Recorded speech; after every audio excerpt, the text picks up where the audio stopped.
જય શ્રી કૃષ્ણ દર્શક મિત્રો, મારી યુટ્યુબ ચેનલ અમૃતવાણીમાં આપ સૌનું હાર્દિક સ્વાગત છે।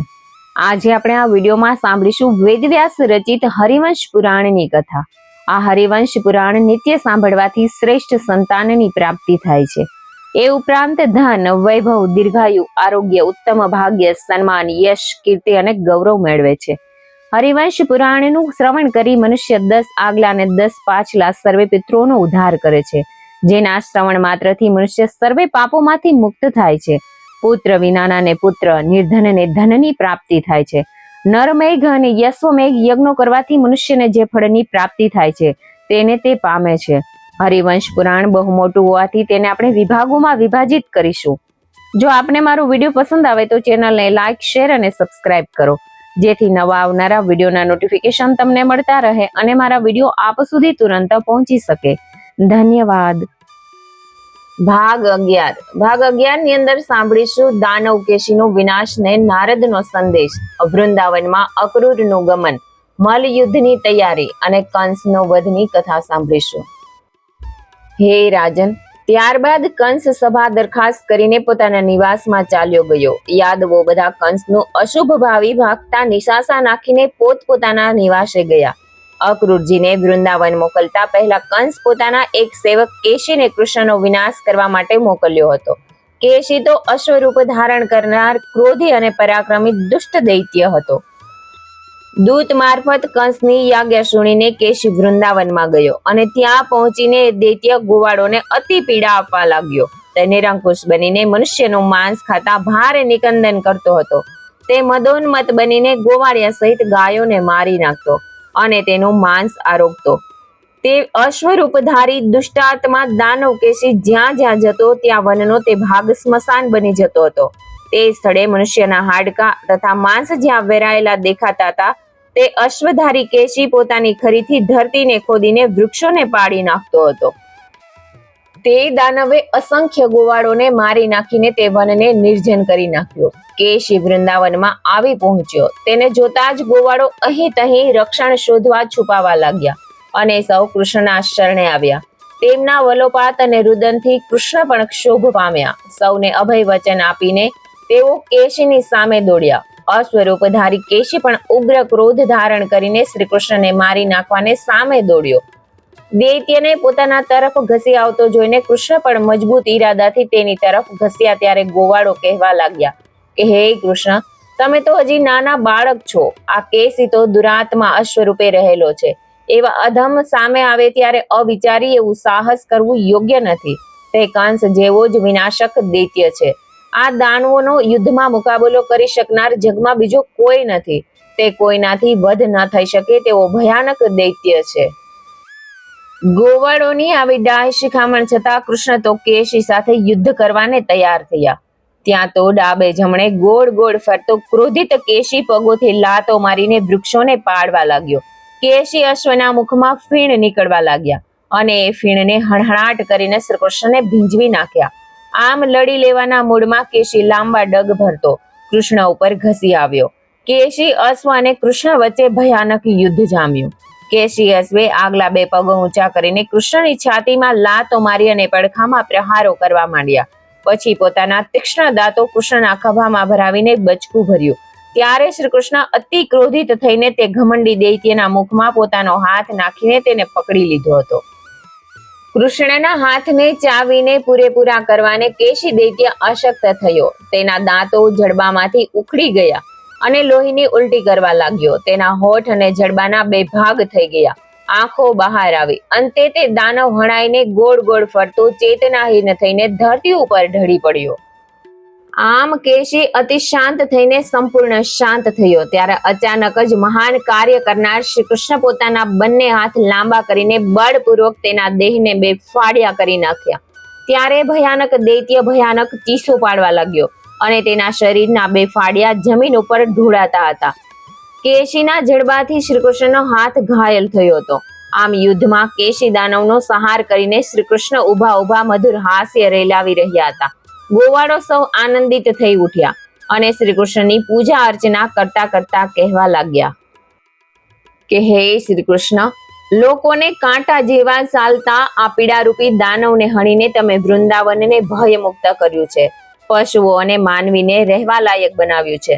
તેણે કેટલાય આપણા ગોવાળો ગાયો વાછરડાને હણીને માંસ ખાધું છે. તેની સામે કોઈ પણ દેવ લડવાને તૈયાર નથી થતા. તેવા કેશી દૈત્યને હણીને તમે અમારા ઉપર બહુ જ મોટો ઉપકાર કર્યો છે. આમ ગોવાળો શ્રી કૃષ્ણની પ્રશંસા કરવા લાગ્યા. ત્યાં આકાશ વિહારી નારદજી આકાશમાં અદ્રશ્ય રહીને બોલ્યા, હે કૃષ્ણ, કેશી દાનવનો સંહાર કરીને જે તમે અતિ દુષ્કર સાહસ કર્યું છે તેવું જ તમે જ મનુષ્ય લોકમાં કરી શકો. તમારી યુદ્ધ મેં આકાશમાં ઉભા રહીને જોયું છે. તમારા અનેક પરાક્રમો મેં નિહાળ્યા છે, પણ આ કેશી દૈત્ય સાથે યુદ્ધ જોઈને તો હું અતિ પ્રસન્નતા અનુભવું છું. તમે કેશી દૈત્યનો વધ કર્યો હોવાથી જગમાં તમે કેશવના નામે પ્રસિદ્ધિ પામશો. અહીંથી હું હવે જાઉં છું. હવે કંસ વધનું કાર્ય જલ્દીથી પૂરું કરો. આટલું કહીને નારદજી સ્વર્ગ ગમન કરી ગયા. વૃંદાવનમાં અક્રૂરનું ગમન. હે જન્મેજય, કંસની યાજ્ઞા થતા જ અક્રૂર વૃંદાવન જવાને નીકળ્યા. વૃંદાવનમાં પ્રવેશ કરતા જ અક્રૂરજી ગામ લોકોને વારંવાર શ્રી કૃષ્ણ અને બલરામ તથા નંદ બાબાના રહેઠાણ બાબતમાં પૂછવા લાગ્યા. ત્યાર પછી તેમના અંગે માહિતી મળતા અક્રૂરજી નંદ બાબાના નિવાસ સ્થાને આવ્યા અને રથ પરથી ઉતરીને ગૃહ પ્રવેશ કર્યો. ગૃહમાં પ્રવેશતા જ ગાયોના ટોળા વચ્ચે શ્રી કૃષ્ણને ઉભેલા તેમણે જોયા. પછી તો ગદગદ વાણીથી બોલ્યા કે હે કૃષ્ણ, તમે અહીં આવો. પછી મનોમન બબડ્યા કે આજે રાત્રે હું પોતાના આત્માના યથાર્થ સ્વરૂપના જ્ઞાતા આ શ્રી કૃષ્ણની સાથે ભાવિના બનાવો વિશે રહસ્યમય ગુપ્ત મંત્રણાઓ કરીશ, અને જો તેમનો વિચાર મથુરા આવવાનો હશે તો ગોવાળોને લઈને તેમની સાથે મથુરા જઈશ. હે જન્મેજય, ત્યાર પછી દાનપતિ અક્રૂરજીએ શ્રી કૃષ્ણ સાથે નંદ બાબાના ઘરમાં પ્રવેશ કર્યો. તેમણે વૃદ્ધ ગોવાળોને બોલાવીને તેમની હાજરીમાં જ બલરામ સાથે શ્રી કૃષ્ણને પ્રેમપૂર્વક કહ્યું કે હે કૃષ્ણ, આવતીકાલે સવારે આપણે મથુરા જવાનું છે. કંસની યાજ્ઞાથી તેને નિયમાબાધિત આપતો વાર્ષિક કર લઈને સૌ વ્રજવાસીઓ પોતાના બાળ બચ્ચા પરિવાર સહિત ગોવાળોને પણ ત્યાં આવવાનું છે. ત્યાં મોટો ધનુર્યજ્ઞ થનાર છે. તમે તે સમૃદ્ધ યજ્ઞના દર્શન કરો અને ત્યાં તમારા સગા સંબંધીઓને પણ મળો. ત્યાં સખત દુઃખ ભોગવતા અને બીજા પુત્રોનો રાજા કંસે સંહાર કર્યો હોય, કષ્ટ આપતા તમારા દીન દુર્બળ માતા પિતાને પણ મળો. એ દુર્બુદ્ધિ વાળો કંસ તેમને હંમેશા પીડા આપીને સતાવી રહ્યો છે. તમારી માતા દેવકી પણ તમો બંનેને જોવાને આતુર છે. હે રાજન, ત્યારબાદ અક્રૂરજી દ્વારા વસુદેવ દેવકી સંબંધી અનેક રહસ્યો કૃષ્ણને જાણવામાં આવ્યા. છતાં જરા પણ ગુસ્સે થયા વિના શાંતિ અને ધૈર્યને ધારણ કરીને શ્રી કૃષ્ણે એટલું જ કહ્યું, ભલે આવતીકાલે અમે તમારી સાથે જરૂરથી આવીશું. ત્યાર પછી નંદગોપ વગેરે ગોવાળોએ અક્રૂરજીની વાત સાંભળીને કંસની યાજ્ઞાથી મથુરા જવાની તૈયારી કરવા માંડી. વૃદ્ધ ગોવાળો તો જરૂરી સામાન લઈને ચાલવા પણ માંડ્યા.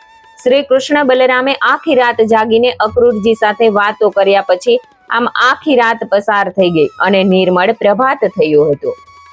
શ્રી કૃષ્ણ અને બલરામ અને અક્રૂરજીએ રથમાં બેસીને પ્રયાણ કર્યું. યમુના નદીએ પહોંચ્યા એટલે અક્રૂરજીએ શ્રી કૃષ્ણને કહ્યું કે ભાઈ, રથને અહીંયા જ ઊભો રાખો. હું યમુનામાં સ્નાન કરીને આવું છું. ત્યાં સુધી તમો મારી અહીંયા જ રાહ જોજો. અક્રૂરજી સ્નાન કરવાને ચાલતા થયા ત્યારે શ્રી કૃષ્ણ બોલ્યા કે તમે સ્નાન કરીને જલ્દીથી પાછા આવજો. અમે તમારા વિના વધારે અહીં થોભી શકશું નહીં. ત્યાર પછી અક્રૂરજીએ યમુના ધરામાં ડૂબકી મારી. ત્યાં તો તેમને કૃષ્ણની લીલાના દર્શન થયા. આથી ઝડપથી બહાર આવીને રથ પાસે આવ્યા તો કૃષ્ણ બલરામ આતુરતાથી તેમની રાહ જોતા હતા. અક્રૂરજી આવતા જ રથને મથુરા તરફ દોડાવી મૂક્યો. સંધ્યા સમય થતા જ તેઓ મથુરામાં પહોંચી ગયા. પછી અક્રૂરજીએ બંને ભાઈઓને પોતાના ઘરે લઈ ગયા. ત્યારે અક્રૂરજીએ શ્રી કૃષ્ણને કહ્યું કે તમારા પિતા વસુદેવને ઘેર તમારે જવાની ઈચ્છા હોય તો તે હમણાં છોડજો, કેમ કે તમારા કારણે કંસ એ વૃદ્ધ દંપતીને મેણા ટોણા મારે છે. રાત દિવસ કટુ શબ્દોમાં તેમનો તિરસ્કાર કરીને અતિ દુઃખ પહોંચાડે છે. તેથી તમારે અહીં રહેવું અને તમારા માતા પિતાને સુખ થાય એવું કોઈ કાર્ય કરવું, જેથી તેમના આત્માને સંતોષ થાય. ત્યારે શ્રી કૃષ્ણ બોલ્યા કે હે ધર્મિષ્ઠ, તમારા કહેવા પ્રમાણે અમારે અહીં રહેવાથી તમારા ઉપર કંસ બહેમાશે. તો હે ધર્મિષ્ઠ, જો તમે તૈયાર થાવ તો અમે બંને ભાઈઓ મથુરા નગરીનો માર્ગ શોધીને સીધા જ કંસના મહેલ પહોંચી જઈએ. વૈશંપાયન બોલ્યા, હે રાજન, અક્રૂરજીને તો આ વિચાર એકદમથી ગમી ગયો. ત્યાર પછી કૃષ્ણને નમન કરીને અક્રૂરજી કંસને સમાચાર આપવા તેમના મહેલે ગયા. આ બાજુ બંને ભાઈઓ મુક્ત થતા ઉતાવળા રાજનગર જોતા જોતા રાજમહેલ તરફ જવા લાગ્યા. ત્યાં તો તેમણે રાજધોબીને એ જ માર્ગે જતા જોયો, એટલે તેમણે એમની પાસે સુંદર વસ્ત્રોની માંગણી કરી. તો એક રજકે જવાબ આપતા કહ્યું, અરે વનચરો, તમે અહીં ક્યાંથી આવ્યા છો? મૂર્ખાની જેમ રાજાના વસ્ત્રો માંગતા વિચાર પણ નથી કરતા. આ વસ્ત્રો કંસ રાજાના છે, જેને હું ખાસ રંગથી શોભાવીને આપવા જઉં છું. તમે આ વસ્ત્રોની માંગણી કરી, આથી હવે તમારા જીવનનો અંત આવ્યો લાગે છે. આથી કૃષ્ણ ધોબી ઉપર કોપાયમાન થયા. તેમણે તરત જ એક જ થપાટ ધોબીના જડબા ઉપર મારી દીધી. આથી તેમનું માથું જડબા સાથે અલગ થઈ ગયું. તેના પ્રાણ ઉડી ગયા અને જમીન ઉપર ઢળી પડ્યો. આથી તેની સ્ત્રી તરત જ રાજા કંસના મહેલે પહોંચી ગઈ. તે દરમિયાન કૃષ્ણ બલરામે રાજાના કપડાં પરિધાન કર્યા. પછી તેઓ આગળ વધ્યા. થોડા આગળ જતા ખૂબ જ ધનવાન રાજાનો માળી મળ્યો. તે સુંદર માળાઓ વેચતો હતો. તેણે કૃષ્ણએ પ્રેમથી કહ્યું કે હે માળી, અમને માળા આપ. ગુણક માળી તો એ બંને તેજસ્વી ભાઈઓને જોઈને પ્રસન્ન થઈ ગયો અને તેમને માળા આપતા બોલ્યો કે લ્યો ને, આ બધું તમારું જ છે. આથી કૃષ્ણએ પ્રસન્ન થઈને તેમને વરદાન આપતા કહ્યું કે હે સૌમ્ય, માળાથી ઉત્પન્ન થયેલી લક્ષ્મી તને માલામાલ કરી દેશે. પછી વસુદેવના બંને પુત્રો રાજમાર્ગ ઉપર આગળ વધ્યા. ત્યાં જ તેમને ચંદન પાત્ર લઈને જતી કુબ્જાને જોઈ. તરત જ તેણે કૃષ્ણએ પૂછ્યું કે હે સુમુખી કુબ્જા, આ ચંદનનું પાત્ર તું કોના માટે લઈ જાય છે? તરત જ કુબ્જાએ કહ્યું કે આ ચંદન તો હું રાજા કંસના સ્નાન ગૃહમાં લઈ જાઉં છું. તારે જોઈતું હોય તો તું લઈ લે. હે સૌમ્ય, તું ક્યાંથી આવે છે? મને ઓળખતો નથી? હું રાજા કંસને ચંદન લાવી આપનાર દાસી છું. ત્યારે વાંકી ડોકવાળી કુબ્જાને કૃષ્ણએ કહ્યું કે હે કુબ્જા, અમારા શરીર ઉપર શોભી ઉઠે એવો લેપ તું જાતે જ આપી જા. હે મુમુખી, અમે તો પરદેશના મલ્લો છીએ. રાજાનો યજ્ઞ જોવાને અમે આવ્યા છીએ. ત્યારે કુબ્જા બોલી કે હે વીર જવાન, જ્યારથી તમને જોયા ત્યારથી જ તારું દર્શન મને મનોહર લાગ્યું. લે, આ લેપ તું લેતો જા. પછી કુબ્જાના ચંદન લેપથી બંને ભાઈઓના શરીર અતિ શોભાવા લાગ્યા. પછી કૃષ્ણએ પોતાના હાથની બે આંગળીઓ કુબ્જાની કમરે અડાડી. આમ આંગળી અડાડવાથી કુબ્જાનું શરીર એકદમ વ્યવસ્થિત થઈ ગયું અને સુંદર બની ગઈ અને હસવા લાગી. ત્યારે કૃષ્ણએ કુબ્જા ઉપર મોહી પડીને કૃષ્ણને કહેવા લાગી કે હે પ્રિયતમ, હવે તું ક્યાં ચાલ્યો? હવે તો તું મારી સાથે જ રહે અને મારો સ્વીકાર કર. ત્યારબાદ કામાશક્ત થયેલ કુબ્જાથી માંડ છટકીને બંને ભાઈઓ રાજમહેલ તરફ જવા લાગ્યા અને રાજમહેલ આવતા તેમાં દાખલ થયા અને પોતાનું આગમન કોઈ જાણી શકે નહીં તેવી રીતે ગુપ્ત હિલચાલ કરતા હતા. ત્યાંથી બંને ધનુષશાળામાં ગયા. ત્યાં કંસ રાજાનું ધનુષ જોવાની ઈચ્છાથી રક્ષકને કહ્યું, જે ધનુષને ખાતર રાજાએ ધનુ યજ્ઞ યોજ્યો છે તે ધનુષ ક્યાં છે? જો તારી ઈચ્છા હોય તો તેમનું એ ધનુષ અમને બતાવ. રક્ષકે તરત જ સ્તંભ જેવું ધનુષ્ય બતાવ્યું. પછી તો કૃષ્ણએ ધનુષને ઉપાડીને આમ તેમ ફેરવીને જોયું. વચ્ચેથી થોડું વાંકું વાળીને પણછ ખેંચી તો ધનુષના ટુકડા થઈ ગયા. ચારે કોર તેના પડઘા પડ્યા. ધરા ધ્રુજી ઉઠી અને સૂર્યનું તેજ પડી ગયું અને આકાશ ગોળ ગોળ ફરવા લાગ્યું. ત્યાંથી બંને ભાઈઓ બહાર નીકળ્યા. પછી ભયથી ત્રસ્ત થયેલ રક્ષક કંસ પાસે દોડી આવ્યો અને કંસને બે દેવકુમાર જેવા બાળકોએ ધનુષ તોડી નાખ્યાની વાત જણાવી હતી. મલ્લ યુદ્ધની તૈયારી.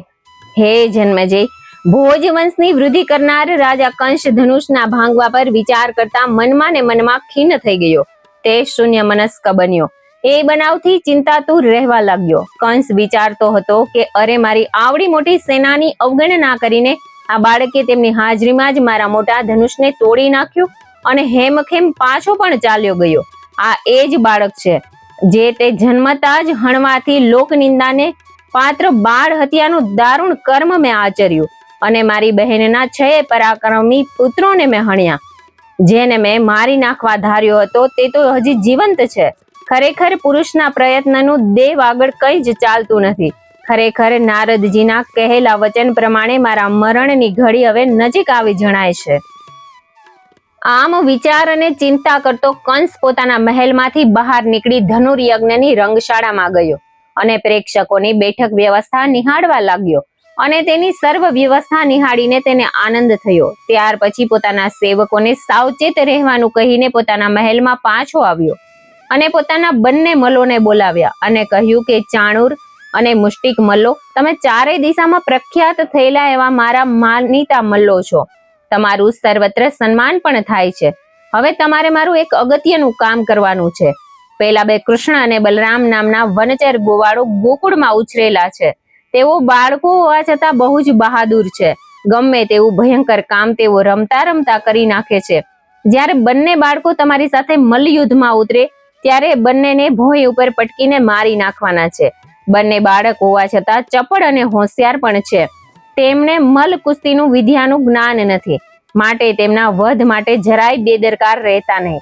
કોઈ પણ રીતે બંનેનો નાશ કરવા માટે પૂરેપૂરો પ્રયત્ન કરજો.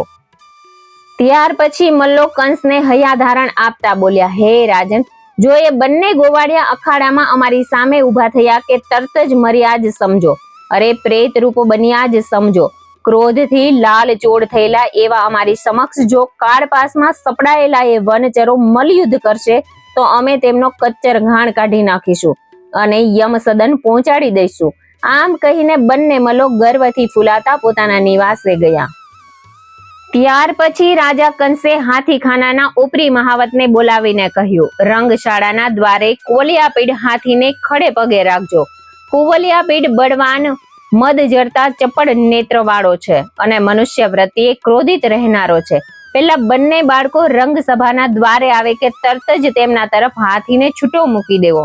ગાયો ચરાવતા એ ઉન્મત્ત ગોવાળિયાઓને મારા શ્રેષ્ઠ હાથીની મદદથી તારે હાથે બંને બાળકોના મરણ થયેલા હું જોઈશ.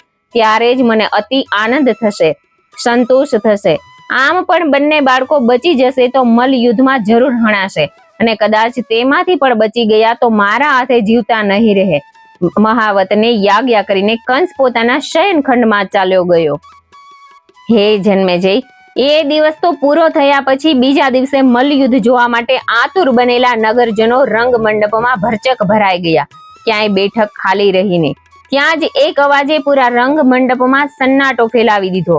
એ અવાજ રાજા કંસનો હતો અને મહાવતને કહી રહ્યો હતો કે કુવલિયાપીડ નામના હાથીને રંગશાળાના દ્વારે ઉભો રાખો.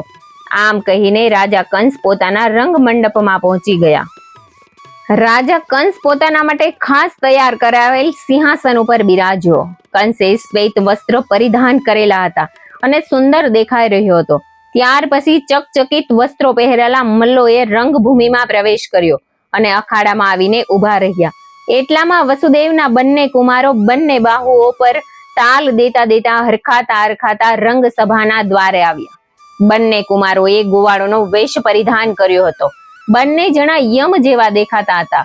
બંને વીરો રંગ મંડપમાં આવ્યા. ત્યાં તો તેમણે અગાઉથી અત્યંત ઉશ્કેરેલા માદાંધ હાથી કુવલિયાપીડને તેમને અટકાવ્યા અને પછી વારંવાર તેમની તરફ દોડાવવામાં આવ્યા હતા. એ દુષ્ટાત્મા હાથીએ સૂંઢને ગોળ વાળીને તેના ઝપાટાથી બલરામ અને કૃષ્ણને મારી નાખવાના પ્રયાસ કર્યા. હાથીની આવી ત્રાસદાયક ઘેલછા જોઈને શ્રી કૃષ્ણે મધુર હાસ્ય રેલાવ્યું અને દુષ્ટ કંસના દુષ્ટ મનસુબાની નિંદા કરવા લાગ્યા. અને ત્યારે કૃષ્ણ બોલ્યા, મને આ કુવલિયાપીડ હાથી દ્વારા મરાવી નાખવાની ઈચ્છા વાળો આ કંસ ખરેખર યમના ધામમાં જવાનો થયો છે. કૃષ્ણ આમ બોલતા હતા ત્યાં તો મેઘ જેવી ગર્જના કરતો કુવલિયાપીડ તેમના તરફ ઘસમસતો આવ્યો. ત્યારે કેશવે તરત જ તાળી પાડીને સૂંઢને પોતાની છાતી ઉપર દબાવી દીધી. પછી હાથીના બંને દંતશૂળોની વચ્ચે થઈને તેના બંને પગોના મધ્ય ભાગથી આવી ગયા અને પછી તો પવન જેમ વાદળોને આમ તેમ ફંગોળે તેમ તેમણે હાથીને સતાવીને વ્યાકુળ કરવા લાગ્યા.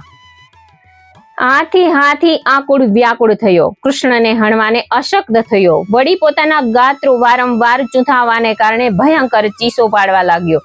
આખરે પોતાના બંને દંતશૂળો ભાંગવાની પીડાથી એ હાથી ઘૂંટણીએ જમીન ઉપર પડ્યો. કૃષ્ણે હાથીને પાછળથી ઊંચો કરીને ઘસડવા માંડ્યો. પછી તેમણે હાથીને મારવાનો વિચાર કર્યો.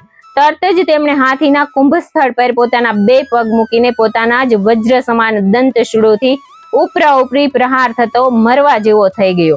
ત્યારે બલરામે તેમની પૂંછડીને ખેંચી કાઢી.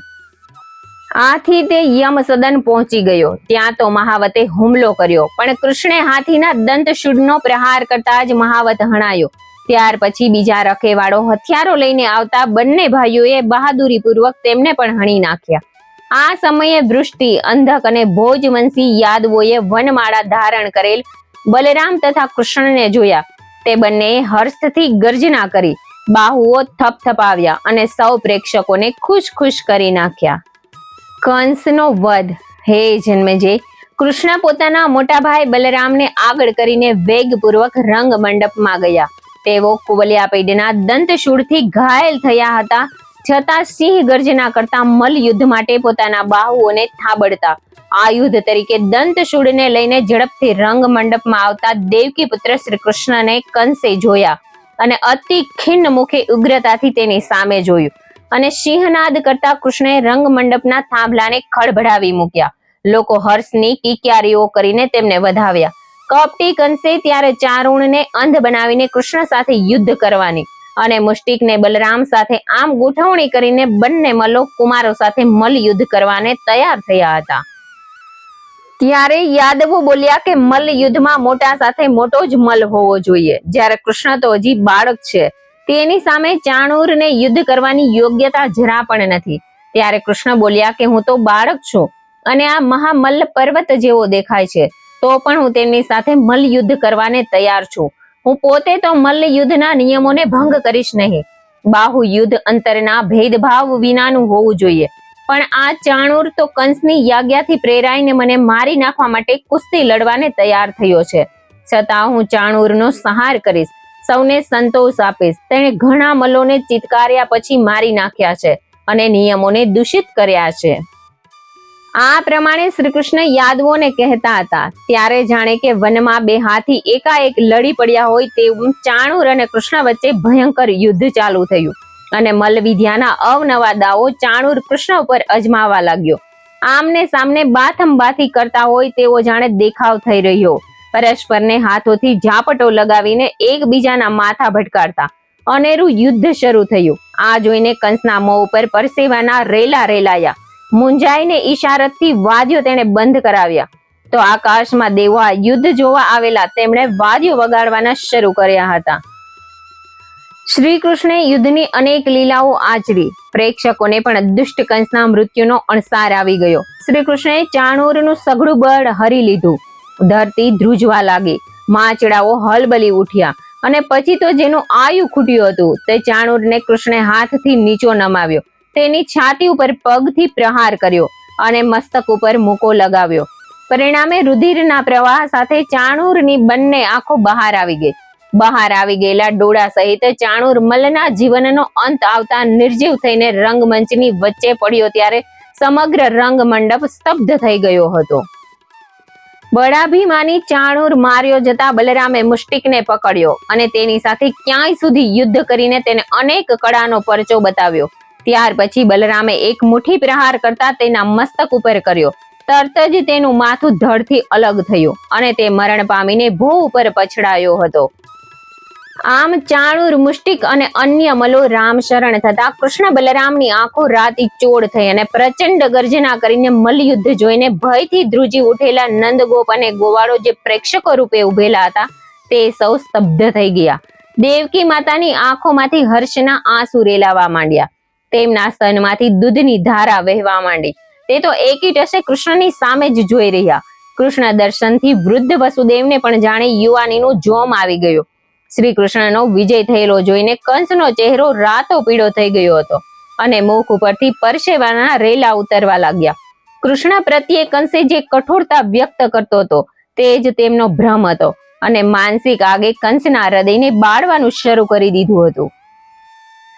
આવા રોષ અગ્નિમાં જલતા કંસે ક્રોધાવેશમાં આવી જઈને પોતાના સેવકોને યાજ્ઞા કરીને આ બંને વનચર ગોવાળિયાને જલ્દીથી હાંકી કાઢો. તેમના દર્શન જ શાપરૂપ છે. આવા દુષ્ટોને હું પડવાર પણ જોવા માંગતો નથી. તેઓ ગોવાળો સાથે મારા રાજ્યમાં રહેવાને લાયક જ નથી. દુષ્ટ બુદ્ધિવાળો નંદે મારા વિનાશ માટે કપટ કર્યું છે. આથી તેને લોખંડની સાંકળોથી બાંધી દો અને વસુદેવને પણ પકડીને સાંકળથી જકડી લો અને આ બંનેને જે ચાહનારા છે તેને ગાયો સાથે સઘળું ધન હરી લો. આમ એક પછી એક યાજ્ઞા આપતા કંસની તરફ શ્રી કૃષ્ણે વિસ્ફારિત નેત્રે જોયું. કંસે પોતાના વૃદ્ધ પિતા વસુદેવને અને નંદ ગોપને ન કહેવાના વેણ કહ્યા.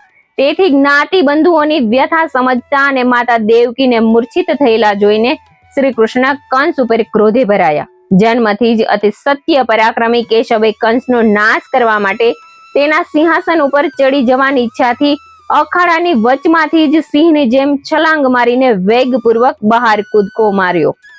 ક્રોધના આવેગથી તે કંસની નજીક પહોંચી ગયા. કંસે ચારે તરફથી મૃત્યુથી ઘેરાઈ જતા અત્યંત આકુળ વ્યાકુળ થઈ જતા ગભરાઈ ગયો. ત્યારે શ્રી કૃષ્ણ પોતાનો હાથ લાંબો કરીને કંસના વાળ પકડી લીધા. વાળ સજ્જડ રીતે પકડાયેલા હોય કંસનો પ્રાણ જાણે કે નીકળી જતો હોય તેમ તેને લાગ્યો. કંસ કૃષ્ણના સંકજામાંથી છૂટવાને ધમ પછાડા કરવા લાગ્યો. પછી કૃષ્ણે કંસને સિંહાસન ઉપરથી નીચે પછાડ્યો. અખાડાની મધ્યમાં ખેંચી લાવ્યા. તેના વાળ જોરથી ખેંચ્યા. આથી તે ખૂબ જ વ્યગ્ર થઈ ગયો. પછી તો કૃષ્ણે અખાડામાં કંસ સાથે ખેંચા ખેંચી કરીને કેટલીય લીલાઓ કરી. અંતે કૃષ્ણે કંસના દેહને નજીકમાં જ ફેંકી દીધો. બંધ આંખો વાળું કંસનું શરીર શ્યામ થઈ ગયું. રણ મેદાનમાં યુદ્ધ કર્યા વિના બાણોથી પણ નહીં વિંધાયેલા અને માત્ર વાળ ખેંચવાથી જ પ્રાણ ખોનારા કંસ સ્વર્ગની સીડીથી વંચિત થયો. તેના શરીર ઉપર શ્રી કૃષ્ણના નખના નહોર સ્પષ્ટ દેખાતા હતા. કંસનો વધ કરીને માર્ગનો કાંટો હટી ગયાનો અપાર હર્ષ થતા કૃષ્ણ મલકી ઉઠ્યા અને પિતા વસુદેવના ચરણોમાં શીશ નમાવ્યું. પછી યદુનંદને માતા દેવકીના ચરણે શીશ મૂક્યું. તો માતા દેવકીએ આનંદના અતિરેકથી સ્તનમાંથી થતી દૂધની છેડોથી કૃષ્ણને નવડાવ્યા હતા. આ દરમિયાન ધર્મિષ્ઠ બલદેવે પણ કંસના ભાઈ તેજસ્વી સુનામાને હાથના બળ વડે ધરતી ઉપર પછાડ્યો. આ રીતે શત્રુ પર ઝળહળતો વિજય કરનાર, ક્રોધને વશ રાખનારા, લાંબા વખતથી બહાર રહેનારા બંને બંધુઓના હૃદય હર્ષથી આનંદિત થયા. પછી કૃષ્ણ બલરામ પિતા વસુદેવને ઘેર ગયા. હે જન્મેજય, જેના પુણ્યો ક્ષીણ થઈ ગયા છે એવા ગ્રહ સમાન પતિને ભૂમિ ઉપર પ્રાણહીન પડેલા જોઈને કંસની પત્નીઓ એને ચારે બાજુથી ઘેરીને કરુણ કલ્પાંત કરવા લાગી. હવે અમે તો વૈધવ્યથી ઘેરાઈને મનમાં શોક સંતાપ થઈને શોકના સાગરમાં ડૂબી ગયા છીએ. હવે તો જીવનભર રડ્યા વિના અમારો બીજો કોઈ જ આરો નથી. હવે અમે તમારા વિના ક્યાં જઈશું? અમે તો અમારું જીવન તમારી સાથે જ ગાળ્યું છે, પણ એક જ પળમાં અમે તમારાથી વિખૂટી પડી ગઈ. કંસની પત્નીઓ આવો દારૂણ કલ્પાંત કરી રહી હતી. કંસની માતા પણ ત્યાં આવીને ક્યાં ગયો મારો લાલ આમ બોલતા આક્રંદ કરતી વિલાપ કરવા લાગી. નિસ્તેજ ચંદ્રની જેમ પોતાના લાલને કાંતિ વિનાનો હણાયેલો જોતા હૈયાફાટ રુદન કરતી માતા ભાન ભૂલીને પુત્રની સામે જોઈ રહી અને મૂર્છિત થઈને ઢળી પડી હતી. ઇતિ શ્રી હરિવંશ પુરાણમાં ભાગ 11મો સમાપ્ત. જય શ્રી કૃષ્ણ. જય શ્રી વિષ્ણુ ભગવાન.